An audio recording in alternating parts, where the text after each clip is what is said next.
ಗ್ರಾಮ ಪಂಚಾಯತ್ ಚುನಾವಣೆಯಲ್ಲಿ ಬಿಜೆಪಿ ಬೆಂಬಲಿತ ಅಭ್ಯರ್ಥಿಗಳಿಗೆ ಅಭೂತಪೂರ್ವ ಗೆಲುವು ಸಿಗಲಿದೆ ಅಂತ ಸಚಿವ ಕೋಟ ಶ್ರೀನಿವಾಸ ಪೂಜಾರಿ ವಿಶ್ವಾಸ ವ್ಯಕ್ತಪಡಿಸಿದ್ದಾರೆ. ಗ್ರಾಮ ಪಂಚಾಯತ್ ಚುನಾವಣೆ ಹಿನ್ನೆಲೆಯಲ್ಲಿ ಬೈಂದೂರಿನ ಮಂಡಲ ಬಿಜೆಪಿ ಕಚೇರಿಯಲ್ಲಿ ಸೋಮವಾರ ಸಚಿವ ಕೋಟ ಶ್ರೀನಿವಾಸ ಪೂಜಾರಿ ಅವರು ಸುದ್ದಿಗೋಷ್ಠಿಯನ್ನು ನಡೆಸಿ ಮಾತನಾಡಿದರು. ಇದು ಗ್ರಾಮ ಸರ್ಕಾರವನ್ನು ಆಯ್ಕೆ ಮಾಡುವಂತಹ ಚುನಾವಣೆಯಾಗಿದ್ದು ಪಂಚಾಯತ್ ರಾಜ್ ವ್ಯವಸ್ಥೆ ಆಳಿಸಿಕೊಳ್ಳುವವರ ಆಡಳಿತವಾಗಿದೆ. ಆಳಿಸಿಕೊಳ್ಳುವವರ ಆಡಳಿತದಲ್ಲಿ ಬಿಜೆಪಿ ಮಹತ್ತರವಾದ ಗೆಲುವು ಸಾಧಿಸಲಿದೆ ಅಂತ ವಿಶ್ವಾಸ ವ್ಯಕ್ತಪಡಿಸಿದರು. ರಾಜ್ಯದಲ್ಲಿ 6020 ಗ್ರಾಮ ಪಂಚಾಯತ್ಗಳಲ್ಲಿ ಚುನಾವಣೆ ನಡೀತಾ ಇದೆ. ಉಡುಪಿ ಜಿಲ್ಲೆಯಲ್ಲಿ 154 ಗ್ರಾಮ ಪಂಚಾಯತ್ನಲ್ಲಿ ಚುನಾವಣೆ ನಡೀತಾ ಇದೆ. ಇನ್ನು ಬೈಂದೂರು ವಿಧಾನಸಭಾ ವ್ಯಾಪ್ತಿಯ 39 ಪಂಚಾಯತ್ಗಳಲ್ಲೂ ಕೂಡ ಬಿಜೆಪಿ ಮೇಲುಗೈ ಸಾಧಿಸುವಂತಹ ವಾತಾವರಣವಿದೆ. 39 ಪಂಚಾಯತ್ನಲ್ಲಿ 100ಕ್ಕೆ 100 ಬಿಜೆಪಿ ಬೆಂಬಲಿತರು ಅಧಿಕಾರವನ್ನು ಹಿಡಿತಾರೆ. ಖಂಡಿತವಾಗ್ಲೂ ಗ್ರಾಮ ಮಟ್ಟದಲ್ಲಿ ಪಾರದರ್ಶಕ ಆಡಳಿತವನ್ನು ಕೊಡ್ತೇವೆ. ಆದ್ದರಿಂದ ಬಿಜೆಪಿ ಬೆಂಬಲಿತ ಅಭ್ಯರ್ಥಿಗಳ ಕೈ ಹಿಡಿಯಲು ಮತದಾರರಿಗೆ ಕೋಟ ಮನವಿ ಮಾಡಿದರು. ನಾಳೆ ನಡೆಯುವ 22 ಮತ್ತು 27ನೇ ತಾರೀಕು ನಡೆಯುವಂಥ ಒಟ್ಟು ಚುನಾವಣೆಯಲ್ಲಿ ಬೈಂದೂರು ವಿಧಾನಸಭಾ ಕ್ಷೇತ್ರದ 39 ಗ್ರಾಮ ಪಂಚಾಯತ್ಗಳು, ಆ 39 ಗ್ರಾಮ ಪಂಚಾಯತ್ಗಳು ಮತ್ತು ನಮ್ಮ ಬೈಂದೂರು ತಾಲೂಕಲ್ಲಿರುವಂಥ 15 ಗ್ರಾಮ ಪಂಚಾಯತ್ಗಳು ನಾಳೆ ನಡೆಯುವಂಥ ಚುನಾವಣೆ. ಈ ಎಲ್ಲ ಚುನಾವಣೆಯಲ್ಲಿ ಮೇಲ್ನೋಟಕ್ಕೆ ಭಾರತೀಯ ಜನತಾ ಪಕ್ಷ ಮೇಲುಗೈಯನ್ನು ಸಾಧಿಸಿದೆ. ಬಿಜೆಪಿ ಬೆಂಬಲಿತ ಅಭ್ಯರ್ಥಿಗಳು ನಿಶ್ಚಯವಾಗಿ ಗೆಲ್ಲುವಂಥ ಒಂದು ವಾತಾವರಣಗಳಿದೆ.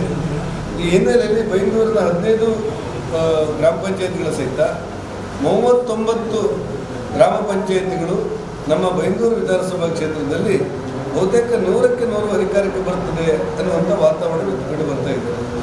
ಈ ಹಿನ್ನೆಲೆಯಲ್ಲಿ ಭಾರತೀಯ ಜನತಾ ಪಕ್ಷದ ಮೂಲಕ ನಾನೆಲ್ಲ ಮತದಾರರಿಗೆ ವಿನಂತಿ ಮಾಡ್ತೇನೆ, ನಮ್ಮ ಭಾರತೀಯ ಜನತಾ ಪಕ್ಷದ ಬೆಂಬಲಿತ ಅಭ್ಯರ್ಥಿಗಳು ಗೆದ್ದರೆ ಪಾರದರ್ಶಕವಾದಂಥ, ಪ್ರಾಮಾಣಿಕವಾದ, ಪರಿಶುದ್ಧವಾದ ಮತ್ತು ಜನಸಾಮಾನ್ಯರಿಗೆ ಮೂಲಭೂತ ಸೌಕರ್ಯ ಕೊಡಬಲ್ಲಂಥ ಒಂದು ದಕ್ಷವಾದಂಥ ಆಡಳಿತವನ್ನು ನಾವು ಕೊಡ್ತೇವೆ ಅನ್ನುವಂಥ ವಿಶ್ವಾಸವನ್ನು ಮಾಧ್ಯಮದ ಮೂಲಕ ನಮ್ಮೆಲ್ಲ ಮತದಾರರಿಗೆ ನಾನು ವಿನಂತಿ ಮಾಡ್ತೇನೆ.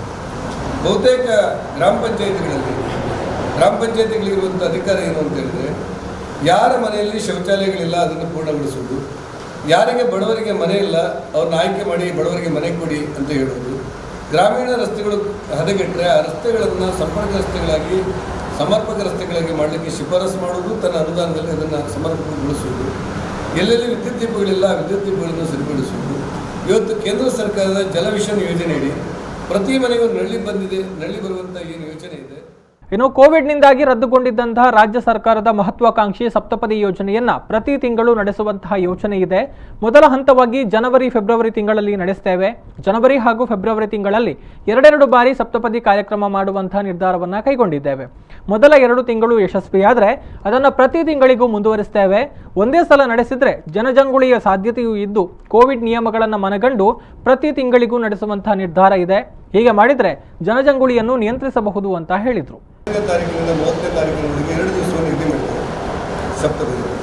ಫೆಬ್ರವರಿ ತಿಂಗಳಲ್ಲಿ 2 ದಿವಸವನ್ನು ನಿಗದಿ ಮಾಡ್ತೇವೆ. ಮೊದಲದೇ ಮಾನದಂಡ, ಹುಡುಗಿ ಅಕೌಂಟಿಗೆ 10,000 ರೂಪಾಯಿ ಆಗ್ತವೆ, ಹುಡುಗನ ಅಕೌಂಟಿಗೆ 5,000 ರೂಪಾಯಿ ಆಗ್ತವೆ. 40,000 ಮಿತಿಯೊಳಗೆ ಚಿನ್ನದ ತಾಳೆಯನ್ನು ಕೊಡಲಾಗುತ್ತೆ. ಈಗ ಮೊದಲೇನಾಗಿತ್ತು ಅಂತ ಹೇಳಿದರೆ, ನಮ್ಮ ಚಿನ್ನವನ್ನು ನಾವು ಟೆಂಡರ್ ಮಾಡಬೇಕಾಗಿತ್ತು. ತುಂಬ ಜನ ಟೆಂಡರಿಗೆ ಬರ್ತಾ ಇರಲಿಲ್ಲ, ಸಮಸ್ಯೆಗಳಾಗ್ತಿತ್ತೆಲ್ಲ ಇತ್ತು. ಈಗ ಮೈಸೂರು ಎಂಪೋರಿಯಂ ಮೂಲಕ ಚಿನ್ನ ತಗೊಳ್ಬೋದು ಅಂತೇಳಿ ಅಂತ ನಮಗೆ ಅನುಮತಿ ಸಿಕ್ಕಿದೆ. ಹಿನ್ನೆಲೆಯಲ್ಲಿ ತಾಳೆ ಮಾಡುವಂಥ ಜವಾಬ್ದಾರಿಯನ್ನು ನಾವು ಅವರಿಗೆ ಕೊಟ್ಟಿದ್ದೇವೆ. ಒಟ್ಟಾರೆ ಜನವರಿ ತಿಂಗಳ 2 ದಿವಸ, ಫೆಬ್ರವರಿ ತಿಂಗಳ 2 ದಿವಸಗಳ ಕಾಲ ನಮ್ಮ ಸಪ್ತಪದಿ ನಡೆಯುತ್ತೆ. ನಮಗನ್ಸುತ್ತೆ 2 ತಿಂಗಳನ್ನು ಗಮನದಲ್ಲಿ ಇಟ್ಟುಕೊಂಡು ನೋಡಿದ ನಂತರ ಪ್ರತಿ ತಿಂಗಳುಗಳು ಕೂಡ ಸಪ್ತಪದಿ ಮಾಡಬೇಕು ಅಂತ ನಮ್ಮ ಯೋಚನೆ ಮನಸ್ಸೋಗಿದೆ. ಪ್ರತಿ ತಿಂಗಳು, ಯಾಕೆಂದರೆ ವರ್ಷಕ್ಕೊಂದ್ಸರ್ತಿ ಮಾಡಿ 100 ಜನ ಬಂದುಬಿಟ್ರೆ ನಮಗೆ ಕೋವಿಡಲ್ಲಿ ನಮಗೆ ನಿಭಾಯಿಸೋದು ಕಷ್ಟ ಅನ್ನೋ ಕಾರಣಕ್ಕೆ ಪ್ರತಿ ತಿಂಗಳು 1ನೇ ತಾರೀಕು ಅರ್ಜಿ ಹಾಕಿದರೆ, ಅದ 31ನೇ ತಾರೀಕು ಅರ್ಜಿ ಹಾಕಿದರೆ ಬರುವ ತಿಂಗಳಲ್ಲಿ ಯಾವ ಮುಹೂರ್ತ ಇದೆ ಅಂತೇಳಿ ಮಾಡುವಂಥ ಯೋಚನೆ ಮಾಡ್ತಾರೆ. ಇದು ಯಶಸ್ವಿ ಆಗ್ಬೋದು ಅಂತ ನಮ್ಮ ಆಸೆ. 2 ತಿಂಗಳನ್ನು ಜನವರಿ ಮತ್ತು ಫೆಬ್ರವರಿ ನೋಡಿಕೊಂಡು ಮುಂದೆ ಶಾಶ್ವತವಾಗಿ ಪ್ರತಿ ತಿಂಗಳು ಮಾಡಬೇಕಾ ಅನ್ನೋದು. ಇನ್ನು ಬಿಜೆಪಿಯೊಂದಿಗೆ ಜೆಡಿಎಸ್ನ ವಿಲೀನ ವಿಚಾರದ ಬಗ್ಗೆ ಸುದ್ದಿಗಾರರ ಪ್ರಶ್ನೆಗೆ ಪ್ರತಿಕ್ರಿಯಿಸಿದ ಕೋಟ ಶ್ರೀನಿವಾಸ ಪೂಜಾರಿ ಅವರು, ಇದು ಹೈಕಮಾಂಡ್ನ ನಿರ್ಧಾರಕ್ಕೆ ಬಿಟ್ಟಿರುವಂತಹ ವಿಚಾರ. ಈ ಬಗ್ಗೆ ಹಿರಿಯ ಮುಖಂಡರು ತೀರ್ಮಾನ ಮಾಡ್ತಾರೆ. ಕಳೆದ 2 ದಿನಗಳಿಂದ ವಿಲೀನ ವಿಚಾರ ಮಾಧ್ಯಮಗಳಲ್ಲಿ ಬರ್ತಾ ಇರೋದನ್ನು ಗಮನಿಸಿದ್ದೇನೆ. ಇದು ಬಿಟ್ಟರೆ ನನಗೆ ಬೇರೇನೂ ಗೊತ್ತಿಲ್ಲ ಅಂತ ಸಚಿವ ಕೋಟ ಸ್ಪಷ್ಟಪಡಿಸಿದ್ದಾರೆ. ಯಾವುದೇ ಒಂದು ಪಕ್ಷದ ವಿಲೀನ, ಯಾವುದೇ ಒಂದು ಪಕ್ಷದ ಮೈತ್ರಿಯನ್ನು ನಮಗಿಂತ ದೊಡ್ಡವರು ರಾಜ್ಯದ ಬಿಜೆಪಿ ಅಧ್ಯಕ್ಷರು, ರಾಜ್ಯದ ಮುಖ್ಯಮಂತ್ರಿಗಳು, ಕೇಂದ್ರದಲ್ಲಿರುವಂಥ ತಂಡ ಅದನ್ನು ಯೋಚನೆ ಮಾಡ್ತಾರೆ. ಹಾಗಾಗಿ ನಾವು ಪ್ರತಿಕ್ರಿಯೆ ಕೊಡಲಿಕ್ಕಾಗೋದಿಲ್ಲ. ಅದು ಮಾಡೋ ತಯಾರಿಯಲ್ಲಿ ಏನಾದರೂ ಇದೆಯಾ? ಸ್ವಾಭಾವಿಕವಾಗಿ ತಯಾರಲ್ಲಿದೆ ಅಂತೇಳಿ ನೀವು ನೀಡಿರುವಂಥ ಮಾಧ್ಯಮ ಹೇಳಿಕೆಯನ್ನು ನಾನು ಗಮನಿಸಿದ್ದೇನೆ. ನನಗಿಂತ ದೊಡ್ಡವರು ಅದ್ರ ಬಗ್ಗೆ ಉತ್ತರ ಕೊಡ್ತಾರೆ.